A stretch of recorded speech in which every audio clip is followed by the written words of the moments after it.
Bonjour à tous et bienvenue dans cette nouvelle vidéo où nous allons voir ensemble une des véritables histoires de l'exorciste.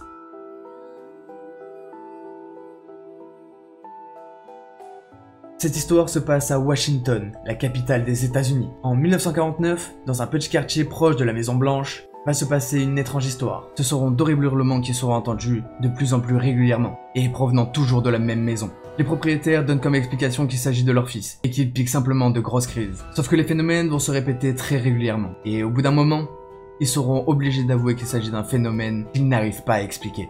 Pour eux, il semblerait qu'il y a une présence qui tourne autour de leur fils, et qui le tourmenterait.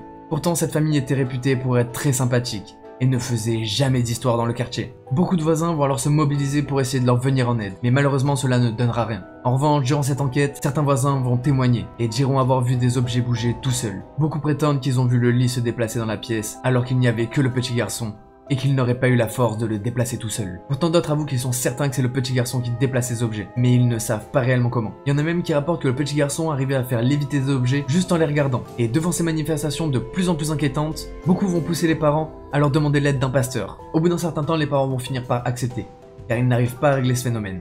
Le pasteur, qui est très sceptique à la base, va leur proposer de garder le garçon chez lui pendant plusieurs jours pour voir s'il se passe également les phénomènes et s'il arrive à faire quelque chose. Et dès le premier jour, le pasteur va rapporter avoir vécu un enfer. Il a entendu des hurlements provenant de nulle part, des objets se sont déplacés tout seuls, et il en est certain, le phénomène est lié au garçon. Pourtant, lui non plus n'arrive pas à l'expliquer. Du coup, il va leur expliquer qu'il vaudrait mieux pour eux de se rendre dans une église voisine, car lui, il n'a pas de solution. Et après plusieurs entretiens avec un nouveau pasteur, il va se rendre également dans la maison, et va pouvoir constater des phénomènes paranormaux. Pour ce nouveau pasteur, il en est certain, il s'agit d'un vrai cas de possession diabolique, ou de possession démoniaque. Et pour lui, il est important de pratiquer un rite d'exorcisme sur le garçon. Les parents n'auront pas le choix et vont accepter.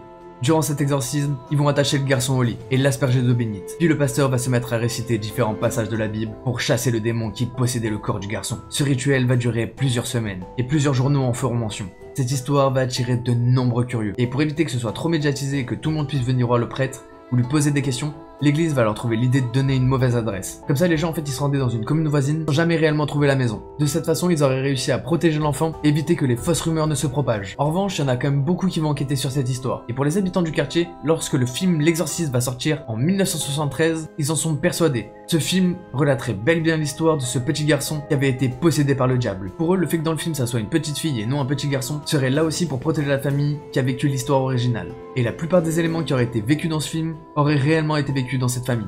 Traumatisée par cette histoire, la famille a gardé l'anonymat pendant de nombreuses années, et le petit garçon n'a jamais raconté cette histoire de toute sa vie pendant plus de 40 ans.